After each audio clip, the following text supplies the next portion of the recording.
Kita makan nasi tak baca bismillah, kenyang. Sebab tu juga. Betul tak? Makan nasi tak baca bismillah, habis juga 2 pinggan pun. Baca bismillah makan nasi, kenyang sebab tu juga. Kan? Kenyang macam tu juga. Tambah pun tambah juga.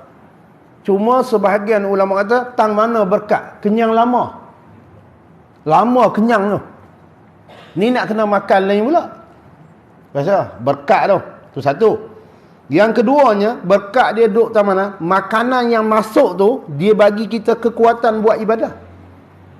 Makanan yang masuk tu, dia jadi kuat. Tenaga kuat boleh buat ibadah. Ni makanan masuk juga tak baca bismillah, tapi tak ada kekuatan yang buat ibadah. Tu tak berkat ni. Jadi keberkatan ni duduk di bismillah. Sebab tu orang tak tinggal bismillah ni. Apa sahaja pekerjaan, bila dia nak buat, pekerjaan ni bagus, baca bismillah. Sebab membaca bismillah ni, dia ada beberapa hukum yang telah ditetapkan oleh syarak. Ada kalanya baca bismillah ni wajib. Kalau tak baca, tak jadi pekerjaan tu. Contoh tadi tu, Tok Imam makmum sembahyang, mesti baca Fatihah. Dan Fatihah tu salah satu ayat dia bismillah. Jadi bismillah pada Fatihah itu hukum dia wajib. Mesti baca. Sebab dia rukun sembahyang. Dia termasuk dalam surah Al-Fatihah. Jadi hukum membaca bismillah dalam Fatihah tu, apa hukum? Wajib, kata ulama. Jadi kalau tak baca, mazhab Syafi'i tak sah. Baca pula, dia kena tengok pula. Baca ni baca yang macam mana diiktibar syarak dalam mazhab Syafi'i. Mesti telinga dengar. Kita baca, telinga kita mesti dengar bismillah. Kalau setakat buat mulut macam tu, fail. Kena sembahyang lain. Sebab dia bismillah dalam mazhab Syafi'i ini salah satu ayat Fatihah. Jadi bila kita belajar rukun sembahyang, Fatihah tu salah satu rukun. Dipanggil rukun qauli. Rukun perkataan. Bila rukun perkataan, mesti telinga dengar setiap rukun dalam bacaan. Kalau hang baca tak dengar, baca dalam hati, tak sah. Nampak? Bismillah ni hukum dia wajib dalam sembahyang. Sama ada sembahyang itu sunat, sama ada sembahyang itu fardu. Baca bismillah, Fatihah tu wajib. Hukum dia. Kemudian bismillah ni dia boleh jadi sunat. Kita baca ni, dia boleh jadi hukum dia sunat. Mana baca diberi pahala, tak baca tak ada apa, tak dapat pahala. Bila? Macam nak makan, nak minum, dia bukan wajib bismillah. Kan? Baca bismillah tu sunat. Nak pakai kasut, nak start motor, nak pakai baju, nak pakai telekung, nak buka buku, nak buka kitab, bismillah. Sunat guna. Diberi pahala. Kemudian ada hukum bismillah ni haramun, berdosa baca. Jadi hukum baca bismillah ni berdosa. Orang baca bismillah dapat pahala, hang baca bismillah berdosa. Pasal apa berdosa? Pasal pekerjaan yang hang buat ni tidak disuruh baca bismillah. Mana pekerjaan tu pekerjaan yang haram zati. Diri pekerjaan tu haram. Bila haram pergi baca bismillah, haram. Dulu saya pernah cerita di beberapa tempat. Saya ada seorang kawan ni, dia bukanlah, dia peringkat abang lah, senior. Kita ni junior je, dia senior. Rambut dia panjang sampai dekat pungkok. Pungkok atau pungkok? Aku tak tahu pula. Ni sampai sini, pungkok, panjang rambut dia. Dia ni pelukis. Pelukis dalam Malaysia ni nombor 3. Ni bukan cerita metro lah, ni cerita betul. Dia lukis ni pakai titik. Bukan lukis macam kita duk lukis tu, tak. Dia titik. Dia nak buat rumah, dia titik. Berapa ribu titik pun tak tahu, baru jadi sebuah rumah. Dia nak melukis manusia, dia titik. Berapa lama dia ambil masa? Wallahualam. Tapi dia akan jadilah bentuk orang, muka rumah dengan dot. Titik. Dalam mission nombor 3 dia. Dia ni merata ceruk dia pergi. Maksud dia luar negara ke dalam negara semua dia pergi. Sampailah di mana luar, Norway ke Itali semua dia pergi. Jadi Allah Ta'ala beri hidayah kat dia, bismillah dia. Ni cerita betul ni. Bismillah itulah punca dia berhenti. Daripada duduk melukis jalan merata, masuk pondok di Keruh Pengkalan Hulu. Pondok Patih. Bismillah tu. Dia cerita. Dia masa duduk di luar, biasalah kan, orang kurang pegangan agama. Jadi benda-benda haram ni biasa. Jadi antara kebiasaan dia ni, minum arak. Dia cerita ni. Jadi pelukis minum bir, minum masuk bar ni biasa lah. Satu hari dia masuk bar. Masuk bar tu, order minuman. Bukan sirap limau. Order tu arak. Masa dia nak minum arak tu, tak tahu hari tu, dia pergi baca bismillah. Sebelum ni dia tak baca. Tiba-tiba hari tu Allah Ta'ala nak beri hidayah. Gigi baca bismillah. Jadi perbuatan baca bismillah, minum arak ni pekerjaan yang haram. Baca bismillah haram lah. Nanti cerita haram lah. Kita makan nasi, minum air, bukan air yang haram. Jadi perbuatan makan tu harus. Tapi bila minum arak, haram tu. Dia pun baca bismillah. Dia jadi macam hari tu dia bismillahirrahmanirrahim. Minum, terbakar rambut. Ni cerita ni. Rambut dia terbakar. Terkejut dia. Padam api kat rambut tu. Rambut panjang. Mulai pada saat itu dia teringat balik, aku ni dah terlajak jauh dah ni kan, boleh minum arak, duk buat apa ni, aku ni sembahyang apa pun tak. Masa tu terdetik di hati, bermula dengan bismillah yang dia baca masa minum arak. Dan hukum minum arak tu haram, baca bismillah tu haram. Haram zati tu, pekerjaan tu haram zati. Berzina baca bismillah haramun. Dia bukan berkat, dia jadi berdosa. Jadi nak cerita kawan ni, sejak daripada tu dia cari sumber macam mana dia nak berubah. Jadi dia pun cari, dia teringat kawan dia, arwah dah kawan dia, baru meninggal. Duduk di Pengkalan Hulu kawan dia ni, rambut panjang, pelukis. Dia tanya geng-geng tu, hang ada tak tempat dia lu gua. Dia, oi, gua mau tanya lu ah. Dia style dia tu ah. Gua mau tanya lu. Lu ada tak tempat yang gua nak pergi duduk, gua nak tenang jiwa. Jiwa gua ni kacau. Dia cakap ni tau kat kawan tu. Lepas tu kawan tu kata, okey, lu mai Pengkalan Hulu. You mai Keruh, dulu mai Keruh. Lu mai Keruh, nanti gua bawa lu pergi satu tempat tenang punya. Dia pun mai Pengkalan Hulu. Masa dia mai tu, dia ni, telinga dia ni bukan satu tau, Subang penuh ni. Hari ni pun kesan lubang Subang tu ada. Sampai hari ni. Saya duk perhati tengok telinga tu, dia bubuh Subang satu ni kira biasa. Ni, penuh ni. Lelaki. Bukan perempuan. Dia pun mari. Dengan rambut panjang, dengan seluar koyak-koyak, dengan pakai. Biasalah seni. Orang seni itu. Dia pergi jumpa kawan tu. Tahu kawan tu buat mana? Pondok Patih. Dia bawa ni. Kawan duduk di Pengkalan Hulu bawa dia pergi Pondok Patih. Dan dia jumpa Patih. Dia kata, Patih, saya ingat saya nak mendalami ilmu agama. Patih pun tengok macam tu. Patih pun tak kata, hampir buang Subang tu. Patih biasa. Ni Tok Wu. Dia kata, tak apalah. Nak duduk pondok tak ada masalah. Duduk lah. Duduk dia. Pergi buat pondok duduk. InsyaAllah tu. Masuk pondok. Dia masuk tu, dia cukur kepala botak tau. Dia buang semua. Cukur kepala botak apa. Sampai law ni, dia jadi ustaz tau. Dia Pengkalan Hulu. Bukan saya cerita main. Lani jadi ustaz, mengajar di suara. Dia masuk umur 40 tahun. Umur dia.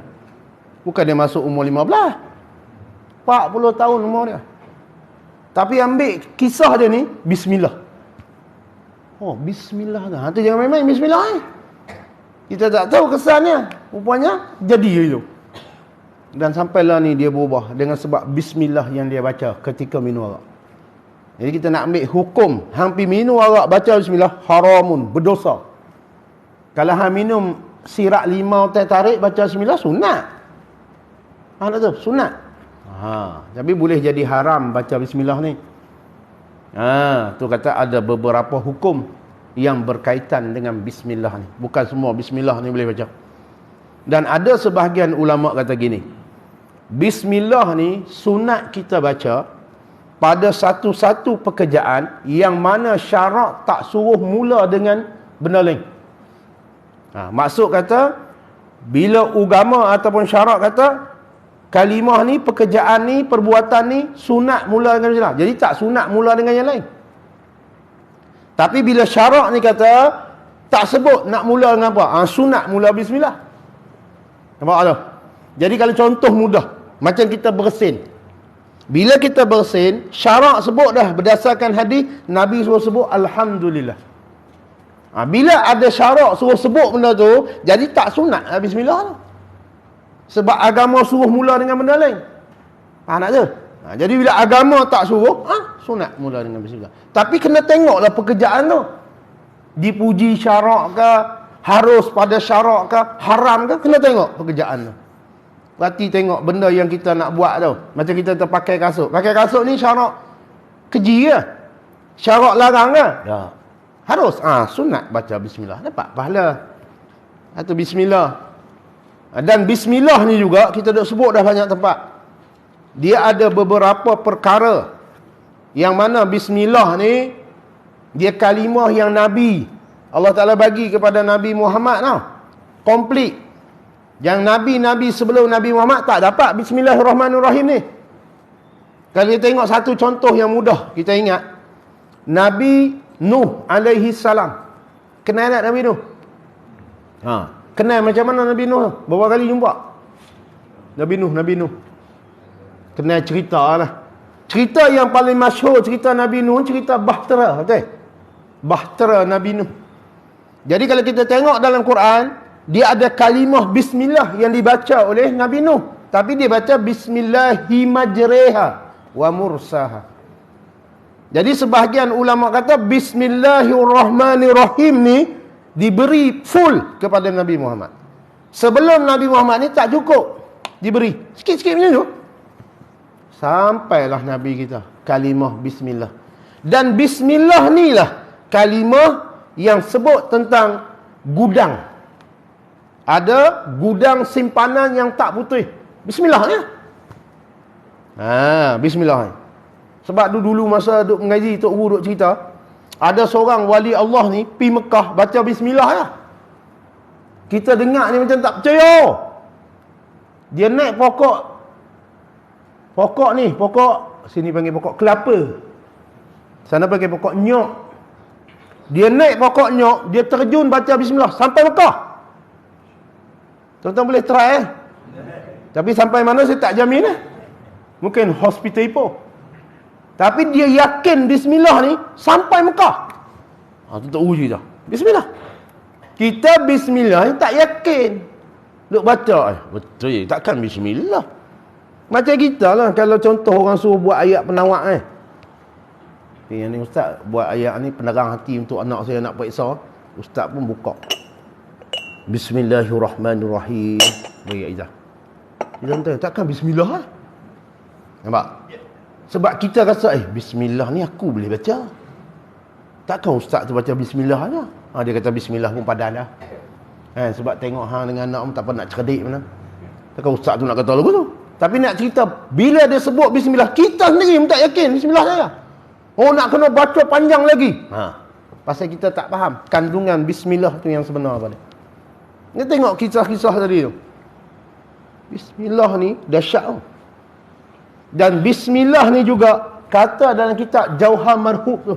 Kalau orang biasa mengaji kitab Jauhar Marhub tu, dia kata bismillah ni juga yang menyebabkan syaitan itu kurus ataupun gemuk. Syaitan hak duk ikut kita tu, time makan, time minum, time tidur, time kita bersama, semua dia ikut tau. Tapi dia tak boleh ikut kita bila kita mula dengan bismillah. Setiap pekerjaan tu, nak makan baca bismillah, nak minum baca bismillah, nak masuk rumah baca bismillah, nak masuk kereta baca bismillah. Dia tak boleh tumpang kita, kurus dah. Dia sebut tu, kurus. Kalau gemuk makna dia tak baca bismillah. Sebab hang makan dia tumpang, hang minum dia tumpang, hang tidur dia tumpang. Tu syaitan. Bismillah dah. Nampak biasa. Tapi lebih bismillah ni. Tu sebelum tidur. Saya ingat dulu Tok Guru arwah Tuan Guru Haji Saleh Sek, Pondok Sek tu. Dia sebut sekurang-kurang amalan bismillah ni sebelum tidur 21 kali. Sebelum tidur Allah Ta'ala pelihara kita. Yakin. Sebelum tidur baca 21 kali. Ataupun setiap hari baca 21 kali, jangan tinggal. Bismillahirrahmanirrahim. 21 kali. Amalan. Bismillahirrahmanirrahim. Jangan tinggal. Ni nak cerita kata lebihnya bismillah. Kalau mengaji lagi dalam, kita akan jumpa. Dalam syurga ni ada 4 sungai besar. Sungai susu, sungai air tawar, sungai madu. Kan? Susu ni, air ni, sungai ni mengalir di dalam syurga, masuk ke syurga-syurga yang lain. Jadi ulama bersebut mata air ataupun sumber air keluar daripada kalimah huruf bismillah. Huruf bismillah ni keluar air sungai yang ada di dalam syurga. Itu bismillah. Ingat apa bismillah? Baik tau. Cuma kita ni dia jadi macam bismillah je, tak baca pun tak apa. Dia jadi gitu. Orang dulu tak tinggal bismillah, sebab tu payah nak kena musibah. Tengok orang duk minum kan. Kita pergi kedai minum bismillah, pecah cawan. Payahlah nak kena pasal kita duk amal benda tu. Ni minum terus, kena. Jenis tak baca apa. Minum terus, kena. Dia kata kena dah, santau. Ni cerita sungguh, benda berlaku. Tapi kita duk amal bismillah, amal, Allah Ta'ala pelihara. Kadang-kadang dia tunjuk terus dengan sebab amalan bismillah aja. Tu jangan tinggal. Tu salah satu hikmah setiap pengarang kitab bismillah dia tak tinggal. Satu, nak ambil berkat dengan Quran hadis tadi. Nak beramal. Nak beramal dengan kaedah Nabi tu. Mula bismillah. Kesan dia ada. Tu berkat kitab dia. Apa ni orang baca, orang baca. Keberkatan kitab dia. Dah baca boleh amal pula. Tu bismillah. Kita pun jangan tinggal. Tu dia kata. Bismillahirrahmanirrahim. Dia kata. Dengan nama Allah. Tuhan yang maha pemurah lagi maha penyayang. Itu terjemah daripada bismillah. Jadi kita kata dengan nama Allah. Maksud dia kita tak mula dengan kalimah lain, dengan nama lain kecuali nama Allah. Nama Allah ni pula banyak. Ada 99 nama. Sebahagian ulama kata ada 100 Yang kita duk tahu 99-nya. Dia Asmaul Husna kan. Jadi nama-nama Allah ni banyak. Jadi salah satu daripada nama yang paling agung sekali, paling tinggi sekali, Allah lah. Allah tu dipanggil nama yang paling besar dalam banyak-banyak nama. Jadi bila kita baca bismillah dengan nama Allah, nama yang paling besar sekali. Dalam nama-nama Allah tak ada dah besar sekali. Inilah nama yang paling besar. Itu dipanggil A'zam bahasa Arab. Ismul A'zam. Nama yang paling besar sekali. Dipanggil Ismu A'zam. Bila kita sebut Ismu A'zam, dia nama yang paling agung. Bila sebut nama yang paling agung, ada beberapa kisah. Ini pun kita duk ulang banyak tempat. Beberapa kisah yang membuktikan Allah ni nama yang paling agung sekali. Salah satu kisah yang berlaku di zaman Nabi Sulaiman. Nabi Sulaiman ni ialah Nabi yang Allah Ta'ala bagi 2 benda dekat dia. Asal dia Allah Ta'ala beri pilih. Nak kerajaan ke, nak ilmu. Allah Ta'ala beri pilihan kepada Nabi Sulaiman. Sulaiman, aku nak beri hang 2 pilihan. Satu, kerajaan. Mana hang menguasai semua kerajaan. Satu. Yang keduanya, aku nak beri ilmu. Hang pilih salah satu. Nabi Sulaiman memilih ilmu. Bila dipilih ilmu, kerajaan pun dia dapat. Nampak? Orang yang ada ilmu menguasai. Manusia yang jahil, dia kontrol semua. Jadi Nabi Sulaiman ni kaya raya. Tak ada siapa boleh challenge kekayaan Nabi Sulaiman. Sebab dia memerintah dunia, bukan memerintah satu negeri tau. Dia memerintah seluruh dunia, Masyriq, Maghrib. Tempat naik matahari sampai tempat terbenam matahari dia punya. Nabi Sulaiman. Jadi bila dah memerintah satu dunia ni, semua di bawah kekuasaan dia, termasuk jin. Jin ni tak berani lawan dengan Nabi Sulaiman, pasal dia kontrol jin. Burung, binatang semua di bawah kekuasaan Nabi Sulaiman. Hebat Nabi Sulaiman ni. Ya, satu hari Nabi Sulaiman ni dapat berita daripada seekor burung. Setengah kata burung pelatuk, yang disebut Al-Quran burung hud-hud tu, yang M. Nasir buat lagu Tanya Sama Hud-hud. Cerita tu tu. Ingat M. Nasir ni Cak Ayam. Dia tahu, dia buat lagu tu memang cerita tu. Jadi burung ni mai report ke Nabi Sulaiman. Asal cerita Nabi Sulaiman nak marah burung ni pi mana ni. Orang buat mesyuarat dia tak mai. Jadi Nabi Sulaiman nak denda dia. Bila nak denda dia, dia kata, oh, saya sebenarnya pi berjelajah jumpa satu negeri di Yaman. Kerajaan di negeri itu diperintah oleh seorang ratu perempuan, nama dia Balqis. Jadi mereka ni sembah selain Allah.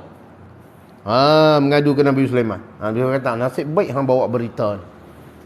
Berita ni boleh lah. Kalau hang kata hang pi meronda, siap hang. Makna dia ada cerita yang penting. Ada satu kerajaan tak sembah Allah, sembah selain Allah. Jadi Nabi Sulaiman ni pun hantarlah surat minta ratu tu masuk Islam. Beri surat lah. Jadi ratu ni terima surat. Bila terima surat, dia tak buat keputusan masuk Islam lagi. Dia buat mesyuarat dengan menteri-menteri dia. Jadi menteri dia kata macam ni, tuanku, kita ni kerajaan yang hebat lah. Jadi setakat Sulaiman ni kita serang, buat kemah. Dia ingat Nabi Sulaiman ni Cak Ayam. Dia nak serang. Tapi Ratu Balqis ni dia orang yang cerdik, walaupun dia perempuan. Dia kata tak ada masalah, kita nak perang pun ni boleh. Cuma yang jadi masalah rakyat. Jadi kita perang ni belum tentu kita menang. Dia pun belum tentu menang. Tapi yang jadi mangsa rakyat. Jadi kita fikir cara lain lah, supaya tak berlaku pertumpahan darah. Ni Ratu Balqis ni, dia pun tak apa. Lah ni dia buat mesyuarat, okey lah ni macam ni, kita buat, kita bagi hadiah. Kita hantar hadiah kepada Sulaiman, supaya dia tertarik dengan hadiah, dia tak kacau dah. Dia ingat Nabi Sulaiman ni kan dapat hadiah senyap. Kan? Dia bukan lagu tu. Sebab Nabi menguasai dunia. Nak bagi hadiah apa? Jadi dia hantar hadiah. Bila hantar hadiah, Nabi Sulaiman tahu dah, dia ni tak terima lah. Kan? Tak nampak kekuasaan ataupun kehebatan Allah ni mencipta langit dan bumi. Jadi nak ringkaskan cerita, dia bawa mari hadiah, dia masuk dalam istana, dia tengok istana Nabi Sulaiman ni, dia ingat ayat. Kan? Dia nampak macam kacau tu berair, dia angkat selok kain, pasal dia takut basah kain dia. Rupanya Nabi Sulaiman kata tu bukan ayat, itu batu yang Allah Ta'ala jadi ni, nampak macam ayat. Kejut dia. Jadi hadiah yang dia nak beri tak boleh pakai. Nabi Sulaiman lagi hebat. Kemudian dia balik. Bila dia balik, Nabi Sulaiman nak tunjuk kat dia, kata aku ni menguasai segala-galanya dengan keizinan Allah. Jadi Nabi Sulaiman panggil semua yang duduk di bawah kekuasaan dia, termasuk jin, manusia, burung, gang, semua panggil. Mai mengadap dia. Kemudian dia buat pengumuman. Dia kata, lah ni siapa-siapa di kalangan kamu ni aku nak pi ambil singgah sana, tempat duduk Balqis tu. Yang kata raja ni dia ada singgah sana tempat dia duduk, diangkat tu buat mai sini. Nabi Sulaiman kata dekat rakyat dia. Jadi bila dia buat pengumuman gitu, berdirilah seekor jin, bukan manusia, jin. Nama dia Jin Ifrit. Jin Ifrit ni jin paling ganas sekali, jin paling jahat sekali. Jin Ifrit ni juga yang ligan Nabi masa Isra' Mi'raj tu, yang bawa jamong tu, bawa obor-obor api tu, ligan Nabi tu, Jin Ifrit tu. Jin Ifrit ni jin paling jahat. Jadi dia ni pun berdiri, dia kata, ya Rasulullah, saya boleh pergi ambil singgah sana tu. Sebelum Rasulullah berdiri Nabi Sulaiman duduk sana. Sebelum dia berdiri, istana tu dah, singgahsana tu dah sampai. Dia kata dekat Nabi Sulaiman. Dia kata sebelum Rasulullah berdiri, singgahsana dah sampai. Nabi Sulaiman kata, nak laju lagi. Tu slow tu. Kira aku berdiri tu, singgahsana sampai tu, kira lambat dah tu. Kalau boleh, nak cepat lagi. Nabi Sulaiman kata lagu tu. Bila Nabi Sulaiman kata lagu tu, berdirilah seorang lelaki, manusia. Tadi jin. Manusia ni berdiri. Dia kata, ya Rasulullah, saya boleh angkat singgahsana Balqis buat mai sini. Sebelum Rasulullah tutup mata, buka balik. Kelip mata. Kelip tau. Macam mata kita duk buka, kelip. Sampai dah. Punya laju. Nabi Sulaiman kata, apa ambil? Yang lelaki yang ni, dia bukan pi. Dia duduk situ je. Baca doa. Dia baca doa. Bila dia baca doa, Nabi Sulaiman tutup mata, buka. Dah sampai dah singgahsana. Punya laju. Jadi ulama ni, macam mana dia boleh buat laju? Tengok dalam tafsir.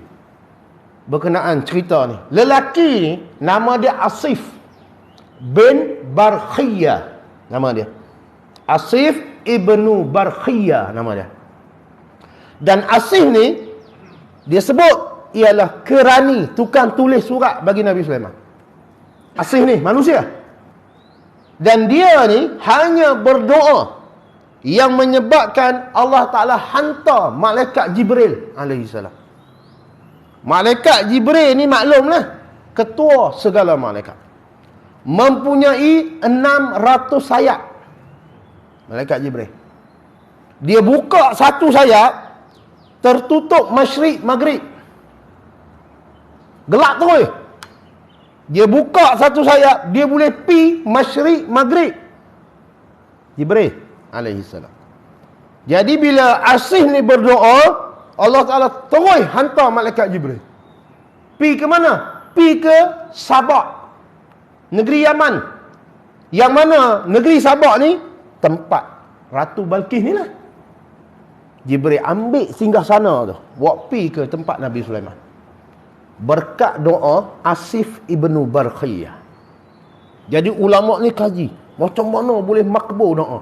Rupanya Asif ni, dia berdoa menggunakan nama Allah yang paling agung sekali. Tu kita sebut Allah tu. Nama Allah yang paling tinggi sekali, Allah. Hang boleh kata, Ya Razzaq, Ya Wahhab. Tu nama Allah tu. Tapi yang paling tinggi sekali nama dia apa? Allah. Sebab tu hari ni Allah tu hak paling tinggi. Jadi Asif ni, dia duduk di situ, dia berdoa, Ya Allah, Ya Allah. Ada berdoa itu? Dia menggunakan nama Allah yang paling agung dalam doa dia, jadi doa dia makbul.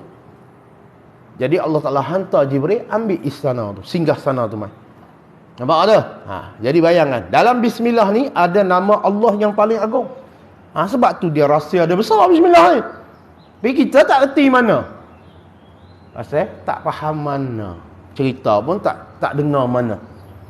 Sebab tu orang dulu bismillah aja. Pasal ada dah nama Allah.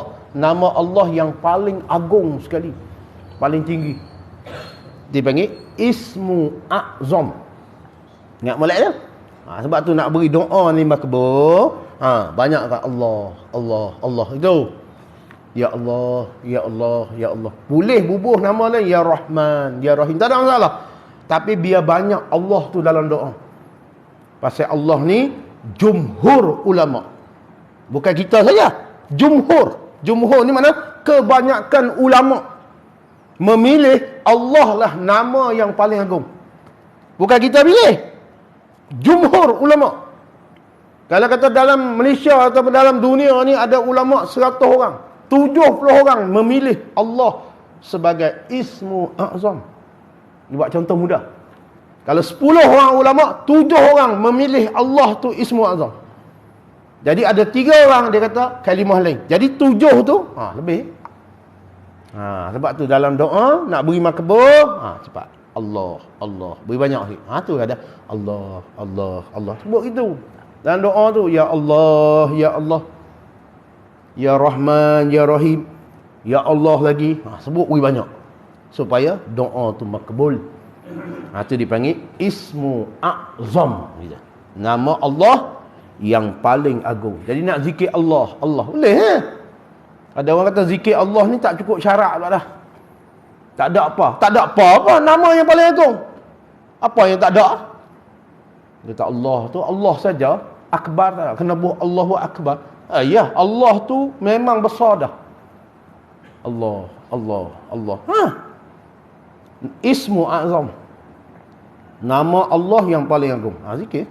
Sebab tu orang duk ikut tarikat. Sebenarnya cerita dulu kan. Dia ada zikir sir ni. Kalau orang masuk tarikat, dia ada zikir jahar. Jahar ni nyaring lah. La ilaha illallah. Itu biasa. Dia ada satu zikir dipanggil sir. Zikir yang sir, tak bunyi. Sebahagian tarikat, zikir sir ni sebut Allah dalam hati. Allah, Allah, Allah. Tapi tak bunyi di lidah Di hati tu. Tu, dia nak beri penuh ni. Dalam dada ni, dalam hati ni, penuh Allah ya. Tu bila tersilap, terkejut, Allah. Dia terbit Hang dalam hati, Pak Hang. Tu, Pak Hang, Mak Hang. Pasal dalam ni, Pak Hang, Mak Hang. Dia begitu kaedah dia. Tu bagi zikir sir. Tujuan dia nak beri penuh. Allah, Allah, Allah. Penuh lah ni. Kita bukan Allah. Opah mu ada. Kalau tempat saya, dia tak panggil opah, dia panggil Ceh Hang. Lagi teruk. Ceh Hang. Tok Hang. Nampak? Hak pelak. Semua lagi teruk. Dalam ni. Tu sir. Allah, Allah, Allah, Allah, Allah. Zikir. Beri penuh. Ya ada kaedah dia. Nampak? Kalimah Allah. Ni saya cerita kan. Allah ni, dia pernah tunjuk kat saya. Kalimah ni. Ismu A'zam ni pernah tunjuk. Allah Ta'ala beri kat saya. Beri nampak. Allah tu nama yang paling agung. Saya pernah cerita. Masa saya duduk pondok tu, masa tu saya baru kahwin tau. Jadi bila baru kahwin, daripada pondok luar ni tak kahwin lagi lah. Bila dah kahwin, boleh masuk pondok dalam. Pondok dalam ni pondok kelamin. Jadi sebelum kita kahwin ni kena duduk di luar. Mana duduk belah lelaki tu, yang bujang-bujang tu. Jadi kita duduk belah tu lah. Bila kita dah kahwin, kita boleh masuk duduk sebelah. Sebelah ni mana kelamin. Tok ada, budak perempuan ada. Kita duduk dalam tu lah. Saya masa tu baru kahwin. Bini saya mengandung. Anak sulung utama. Jadi duduk mengaji pondok lagi. Masa tu. Satu hari, saya nak pergi kuliah. Waktu dia pukul 3. Tapi sebelum saya nak pergi tu, lebih kurang dalam 5 minit, 7 minit nak masuk pukul 3 tu. Saya pun ambil kitab. Atas pondok saya. Ambil 3 biji kitab nak pergi mengaji Tok Guru ni. Pukul 3 petang. Pukul 2.50. Start dah ambil kitab semua susun. Nak pergi mengaji. Turun daripada tangga pondok. Pakai kasut. Sak tu. Tengok-tengok depan kita tu. Ular tedung selah. Ular tu dah panggung macam tu. Sebab dia bunyi kaki saya pakai kasut tu. Kan ular ni bila bunyi dia terus naik Ular tu dengan saya ni depan ni lah. Dia punya panggu tu setakat dada saya. Ular tu duduk macam tu, kembang tu. Saya pakai tu pusing macam tu. Bayangkan. Masa tu tak tahu apa, dia keluar Allah macam tu. Pasal zikir penuh kan. Tuan-tuan tak tahulah saya Allah penuh. Allah macam tu, Allah. Bila Allah tu, ular tu lari. Ni cerita betul ni, ular tu lari. Dah ular tu lari, aku pun lari juga. Takkan nak tunggu itu. Lari, terkoyak baju ni. Bayangkan kepala dia kembang sak tu. Kalau kita kata, Mak Hang, pau. Syahid terus. Pakai tak jumpa aku dah. Tapi nak cerita masa tu, dia keluar sendiri. Allah. Ular tu turun. Daripada dia kembang tu, dia turun, dia belah terus. Tu ismu A'zam. Bila Allah Ta'ala nak bagi. Kisah dia. Dan ada satu kisah perempuan anak dia dalam mulut kan. Mulut harimau. Allah. Buka balik. Tu jangan main tau. Sebab tu bismillah ni bisa. Tu orang tua dulu amal bismillah je. Memang bisa sungguh. Sebab apa? Ismu A'zam ada dalam tu. Tu kita terjemah tadi dengan nama Allah. Tu Allah. Nama bagi zat yang wajibal wujud. Tu makna Allah. Allah nama yang paling agung, paling tinggi sekali. Dan Allah itu nama zat. Itu beza dia. Macam contoh Muhammad Yusran. Muhammad Yusran tu nama bagi sebatang tubuh. Tu. Allah ni bukan nama sebatang tubuh. Nama bagi zat. Itu beza dia. Kalau Allah tu kita panggil zat. Kalau kita ni panggil tubuh. Itu makhluk. Allah ni nama bagi zat. Muhammad Yusran tu nama bagi sebatang tubuh. Nampak dulu? Allah ni nama zat. Zat apa? Yang wajib ada. Muhammad Yusran ni nama bagi sebatang tubuh yang harus ada. Bukan wajib. Harus saja. Sebab tu panggil makhluk. Jadi bila sebut dengan nama Allah, fahamlah. Allah tu nama yang paling agung sekali. Kemudian Allah ni juga nama bagi zat yang wajibal wujud. Itu bahasa dia. Kalau tanya Allah tu apa? Allah tu nama. Nama apa? Nama zat. Zat apa? Zat yang mesti ada. Wajib ada. Tak boleh terima tak ada. Mesti ada. Tu nama Allah. Boleh faham? Kalau kata Muhammad tu nama bagi batang tubuh. Yang tubuh tu boleh jadi ada, boleh jadi tak ada. Harus ada. Bila harus ni kalau Allah Ta'ala nak jadi, jadi. Tu harus. Wajib, mesti. Tu Allah nama zat. Yang wajib ada. Tak boleh kata tak ada. Mesti ada. Lagu tu. Kalau kata ragu. Ada kot no. Ada kot no, kufur tu. Dia akidah ni, dia bukan macam fiqh ni. Dia tak boleh ragu. Allah ada tak? Saya rasa ada. Kufur tu. Na'udzubillah. Kalau bahasa kufur tu bunyi sedap. Jadi kapiak tu. Dia tak boleh ragu. Allah ada? Ada. Jangan kata 50 ada, 50 tak ada. Kapiak. Tu akidah beza dia. Mesti yakin sungguh. Allah ni ada. Wajib ada. Kalau tak ada Allah, tak ada kita. Tak ada. Kalau tak ada Allah, tak ada langit bumi. Tu je suruh tengok langit, suruh tengok diri sendiri, membuktikan Allah tu ada. Allah mesti wajibal wujud. Tu. Bismillah. Dengan nama Allah, iaitu nama bagi zat yang wajib ada. Tak boleh terima tak ada. Sebab tu orang duk bincang kalimah Allah nak guna tu. Boleh tak guna orang lain? Guna kalimah Allah. Ni ya cerita dia. Jadi kalau kita duk pegang Allah ni Tuhan yang Esa. Tak? Tak ada berbilang-bilang. Kalau orang lain guna, dia Tuhan berbilang-bilang. Tak belakang.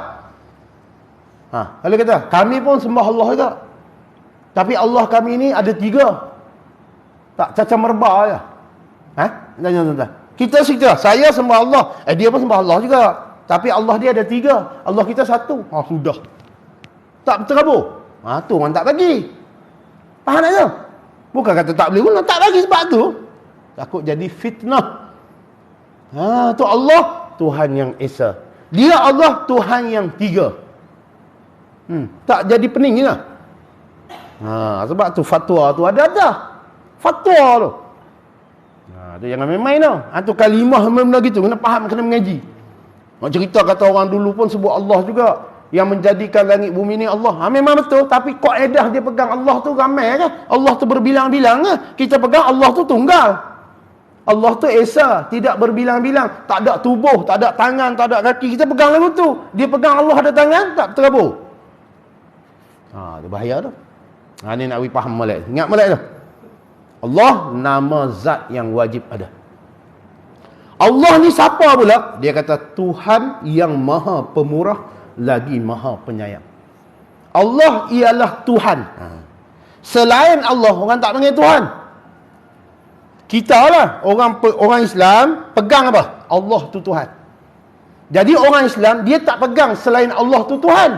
Faham tak tu? Jadi kalau orang yang bukan Islam dia pegang, itu masalah dia. Tak nak kena mengenal itu. Kita tu tak boleh pegang selain Allah tu Tuhan. Yang kita kena pegang Allah sahaja Tuhan. Kalau kita pergi pegang kata selain Allah pun Tuhan, kufur lah. Contoh orang yang sembah selain Allah, dia kata pokok kayu Tuhan, bagi dia. Kita pun macam dia juga. Pokok kayu tu pun Tuhan juga. Tak berat menanah. Ni kena mengaji. Jangan duk samakan tak tu. Tuhan tu kena faham. Allah tu nama zat, Tuhan tu apa? Tuhan tu mesti kaya. Kaya ni mana? Terkaya daripada tiap-tiap sesuatu. Dan semua sesuatu ni berhajat kepada dia. Tu baru Tuhan. Kalau nak cerita takrif Tuhan tu, kita nak faham Tuhan. Tuhan tu apa? Tuhan tu Allah kan? Bukan lagu tu. Apa makna Tuhan? Apa takrif Tuhan? Dia kena gini. Tuhan ialah terkaya daripada tiap-tiap sesuatu dan berhajat tiap-tiap sesuatu kepadanya. Baru panggil Tuhan. Nampak? Kita berhajat tak kat Tuhan? Semua berhajat kepada Tuhan. Baru betul Tuhan. Ni ada segolongan sahaja yang berhajat, orang lain tak berhajat, tak panggil Tuhan. Matahari itu Tuhan, boleh jadi. Ada sebahagian orang berhajat kepada matahari, sebahagian orang tak berhajat kepada matahari. Sebab matahari ni dia tak kaya. Tuan tahu kaya? Kaya ni makna dia bukan dijadikan. Setiap benda yang ada atas muka bumi semua dijadikan. Bila dijadikan, dia tak terkaya lah. Pokok kayu, kena jadi. Kita nak mengaku Tuhan, tak boleh. Sebab kita kena jadi. Tuhan ni terkaya, bukan dijadi. Bila kena jadi, dia ada tarikh jadi. Dan tarikh tamat jadi tu. Nampak tu beza dah. Jadi kalau nak mengaku Tuhan, hang ada kejadian. Ada mula kejadian hang. Bila ada mula kejadian, dia akan ada akhir. Bila ada akhir, takkan hang Tuhan. Tuhan dia kekal. Jadi tak boleh nak mengaku Tuhan. Makna Tuhan ni bukan benda kena jadi. Tu yang Nabi Ibrahim kata. Yang dia kata, Ibrahim, hang ni tak ada orang lain dah buat kerja ni. Hang yang musnahkan Tuhan-Tuhan kami ni. Dia kata dah. Yang musnah ni yang paling besar sekali. Dekat sini. Dia pun tengok ada sekok. Nabi Ibrahim ambil kapak gantung kat tekok. Betul tak? Lepas tu dia pun kata, Ibrahim, hang agak-agak lah Ibrahim. Hang kalau nak kencing pun, agak-agak lah. Ni, patung besar ni, dia tak boleh buat apa. Takkan dia ambil kapak pergi katok kecil-kecil tu. Dia pun kata kat Nabi Ibrahim. Nabi Ibrahim duk tunggu poin tu lah. Dah hang kata benda ni tak boleh buat apa, hampir sembah buatlah. Kalau hang kata benda ni tak boleh buat apa, mana dia tak terkaya. Dia pun dijadikan. Hampa yang buat dia bukan boleh jadi sendiri. Tiba-tiba hampa pergi sembah dia. Hampa tak betul. Tu Nabi Ibrahim kata. Sebab tu kita nak faham kata Tuhan, dia mesti terkaya. Dia bukan dalam kategori macam kita. Kita ni kena buat, kena cipta, kena jadi. Sebab tu Dajjal tengok. Dajjal dia mengaku Tuhan. Kita awal-awal tolak Dajjal bukan Tuhan. Kenapa Dajjal tu kita tolak bukan Tuhan? Sebab dia kena jadi. Betul tak? Dia dijadikan. Bila dijadikan dia mampu tak? Dia tarikh mampu pula. Tarikh mampu dia bila? Nabi Isa bunuh. Bermakna dia ada awal, dia ada akhir. Bila ada awal, ada akhir, bukan Tuhan. Tuhan tak ada awal, tak ada akhir. Tu baru Tuhan. Sebab sebut terkaya. Pakai pening gitu. Tak apalah, mukadimah. Tu ingat molek tu. Boleh dua pun jadi ya. Tuhan, apa makna dia? Terkaya daripada tiap-tiap sesuatu. Dan berhajat semua sesuatu kepadanya. Tu baru Tuhan. Ingat molek tu? Jadi nak sebut Tuhan, ini Tuhan kami. Kaya tak? Daripada tiap-tiap sesuatu. Berhajat tak semua kepada dia? Tak. Tak bukan Tuhan. Dia mudah lah. Hang nak panggil Tuhan, mesti ada sifat tu. Terkaya daripada tiap-tiap sesuatu dan berhajat tiap-tiap sesuatu kepadanya. Nak faham yang tu mungkin payah. Tuhan mesti tak ada awal, tak ada akhir, kekal, kidam, baqa'. Tuhan mesti kidam, mesti baqa'. Kalau benda ni bukan kidam, bukan baqa', bukan Tuhan. Jadi munduk pegang selain Allah tu Tuhan, tak betul je lah. Tuhan tidak. Jadi Tuhan sewahdaniyah. Boleh tak tu? Tak boleh pun nak buat lagu mana. Okay? Kita pun berhenti time tu. Alhamdulillah. Jadi bulan depan kita akan bawa kitab ni. Lebih kurang saya ingat dalam RM6 kot kitab ni. Kan? RM6 je. Ada sini kan? Ada jual? Ada. Kalau nak beli sini, beli sini. Kalau nak suruh saya beli, nanti beritahu. Saya beli kat Nuah Bagan Sorai.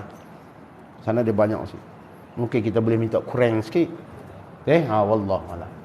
A'udzubillahi minasyaitonirrajim. Bismillahirrahmanirrahim. Alhamdulillahi rabbil alamin. Wassalatu wassalamu ala asyrafil anbiya'i wal mursalin wa ala alihi washabbihi ajmain. Allahumma ta'ala na ta'ala fina wa razaqna amin. Sallallahu alaihi wa sallam Muhammadin walhamdulillahi rabbil alamin.